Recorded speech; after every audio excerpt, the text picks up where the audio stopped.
River Dark Cafe today, a floating cafe in the middle of the estuary, so it shall be fun. What do you think, Deb? Yeah, it's just off the coast of Exmouth. So I've never been to a floating cafe before. Have you ever been to a floating cafe? Have you even heard of the River Exe Café? Drop a comment and let us know. Yeah, I'm actually looking forward to it. Yeah, it's going to be interesting. It's really difficult to get on, wasn't it? Yes.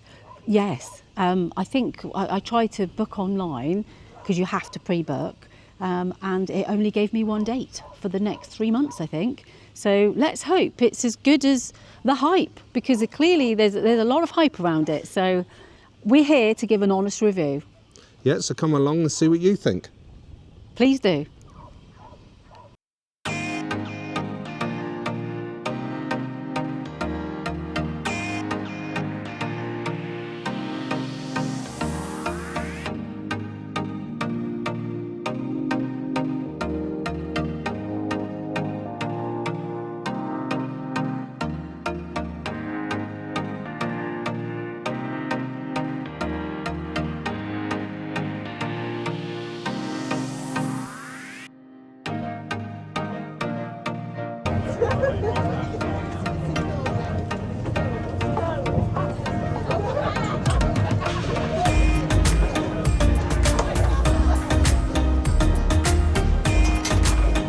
Oh, lovely.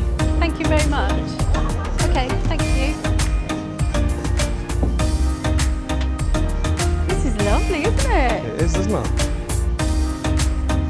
This is our table.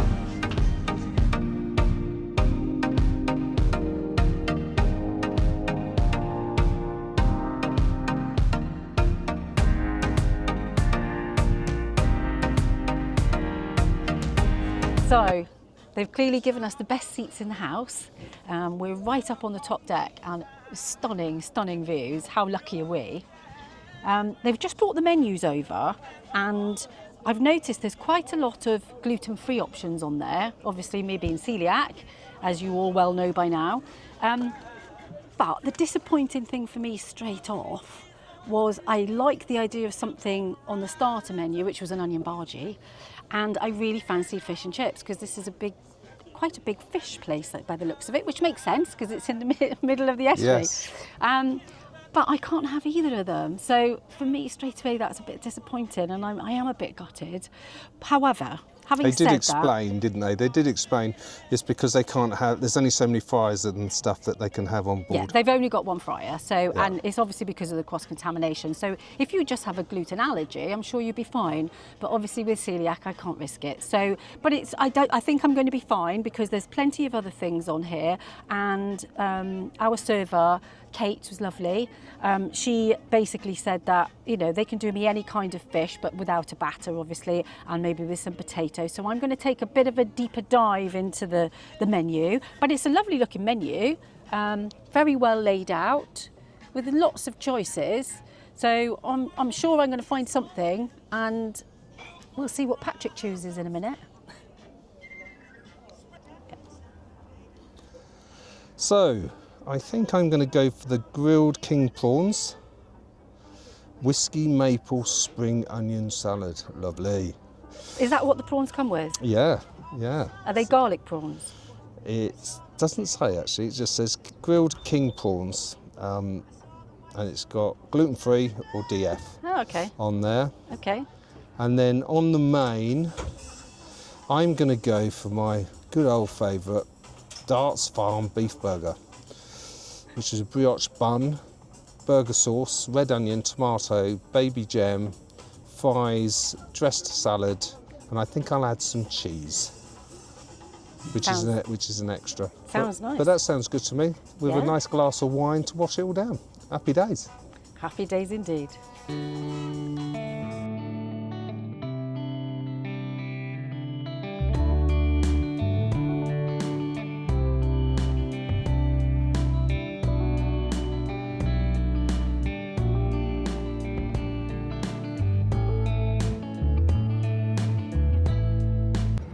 So I went for the massaman curry, and I can't tell you how amazing this smells and looks. So I am really excited to tuck into this And there's your burger. I know. Patrick. It looks excellent, doesn't it? I don't know how you're going to be able to bite into that, but good luck. Oh, one bite at a time, as they say. So here's the test. Can I? Is my mouth big enough to be able to get my lips on this? I think we're just going to be nibbling at it. No, go for it. Just about, but oh, it's lovely. Not often you come for lunch and see somebody water skiing, do you?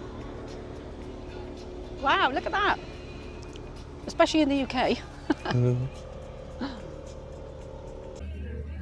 So we have the dessert menu now. Can we fit a dessert in? This is the question. I don't know about you, but I'm going to go for something small on there. I know what I'm going to go for because I'm full up. Well, I am as well, but you know, you can't say no to a dessert, can you? No. I'm definitely the sweet queen, yeah. I've got a terrible sweet tooth. So, on the desserts, the first is a strawberry mousse with hazelnut crumb, crushed meringue, fresh fruit, and strawberry sorbet. So that is a very fancy sounding mousse, isn't it? I mean, I really like the sound of that. There's a chocolate brownie with fresh fruit again and vanilla ice cream, baked rice pudding with mango, passion fruit, and toasted peanuts. Different. Granny Gothard sorbet, which is elderflower and strawberry sorbet, fresh fruit. Petit fours, which is a selection of mini handcrafted sweet treats to finish off your meal. Now see, they would have been my pudding of choice. That's what I'm going to go for. And I'm going to have envy now because sadly they're not gluten free, so I can't have them. But I think there's a couple more on the bottom there, including a cheese board. I think I'm going to go for the strawberry mousse with the fresh fruit and strawberry sorbet. So yeah, see if we can fit it in. Yeah, I'm going to go for the petit four because it's the smallest that is on the dessert menu and I should fit it in. Without bouncing home. Without bouncing home, like the bouncing bomb across the water. As you can see, being such a delicate petal of a man, I've had to go for the sophisticated petit four. Lovely. And I've opted for the strawberry mousse. And that is a strawberry mousse and half. That looks lovely. It looks so pretty, doesn't it? It's almost a shame to break into it. Yeah. But I'm hoping it's going to be nice and refreshing. Lovely way to finish off this meal.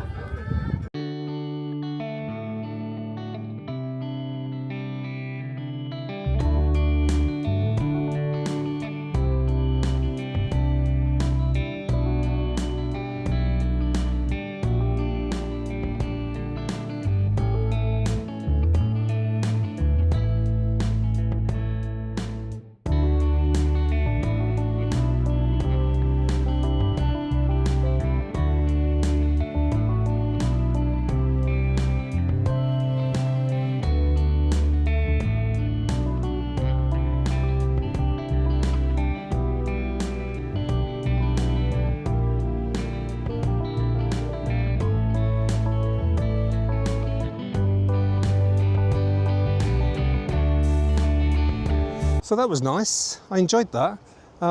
Ideal for couples, fiancés, people who've got engaged, young couples, and people in love. I mean, very romantic, I would have thought, wouldn't you?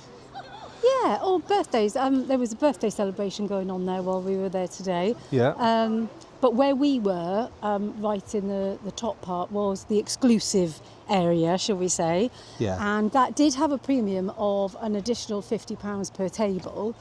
But the table sat between 4 and 5 people, so split between all of you. I think it was well worth it. It was such a lovely view and nicer chairs. There was a fire pit running along all the middle of the tables up there, which was only exclusive to that area. That's correct, yeah. Yeah, so I think... There's only 3 tables. Yeah, there was only 3 tables up there. We were the only people up there today, so we were very lucky. But I would definitely pay the additional money if it's a special occasion. Or Yeah, it was £50 a table, wasn't it? Yes, it was. So split between, a few of you, that's not a lot really. Yeah. And I think it was well worth it. Definitely well worth it. Yeah, and to be honest with you, we didn't have to pay that. We were upgraded for free because we told them we were doing this channel and doing this video for our, for you guys. So to be fair, they did upgrade us, and just want to be honest about that. But I also want to say... But I would have paid the £50 myself. Yeah, 100%. And this hasn't influenced my honest review of the River Exe Café, because as we've mentioned before, all of our reviews are completely authentic and honest. And yes, they upgraded us, which was a lovely gesture on their part, but I would have happily paid that money anyway, because the experience was just lovely. It was a really nice ambience there. The staff were amazing, really attentive, friendly. You get a 2-hour window slot, so you'd think it would feel rushed, but it didn't actually feel rushed at all. We had enough time for 3 courses. Yeah, I mean, to be fair, a little bit longer would have been nicer, but it was sufficient. Yes. But one thing I would say is that for me, it's definitely a thumbs up. How about you? Oh, a definite thumbs up for me. So it's 2 thumbs up. Yes. So watching the video, would you give it a thumbs up or a thumbs down? Please pop in the comments, just an emoji. We'd love to see it. But yes, I think value for money. It wasn't the cheapest place we've been to. But it was worth it. It was worth every penny. But it wasn't the most expensive either. No, it was worth every penny because of where you were, the ambience, the staff were incredible. The food was good enough for the price. I'm not going to sit here and say it was amazing. It was good. Yours was good though, wasn't it? Mine was lovely. Yours was very I have lovely. no complaints whatsoever. Apart from, as I mentioned earlier in the video with the menu, I was a little bit disappointed that I couldn't get my fish and chips. However, once I got over that mini disappointment, what I did order was really lovely, and it tasted freshly cooked, and it was hot, and yeah, I have no complaints whatsoever. It was a lovely experience, and I would recommend it 100%. So you'd definitely go again? I would definitely go again. Okay. The other thing is, we were lucky enough to go on a spectacular day, and we asked them what happens if it is raining or if it gets too cold, because you are in the middle of the estuary. It is a floating cafe. I wouldn't call it a cafe myself though. I would say the food is restaurant standard. Yes. Yes. But people do drop by sometimes for a drink, I suppose, so that's why they call it a cafe. But you could go inside, and they were quite open about that and saying that there's always space for everyone when they book, because you have to book a long time in advance, don't you? Yes, yes. It's a very popular place, and what they say is they have enough seating inside for all of the bookings that they take, and then when you arrive, it's a first come first served basis whether you'd like to sit outside or not. Yes. So that's a good system, I think, because especially with the British weather, you can never rely on it. But how lucky were we today? Yeah, so we would definitely go again. We liked it. It's a thumbs up from us. I hope it's a thumbs up from you. We shall see in the comments. Yes. And if you'd like to see more of this stuff, please subscribe, and look forward to chatting with you guys once again in our next video. See you soon.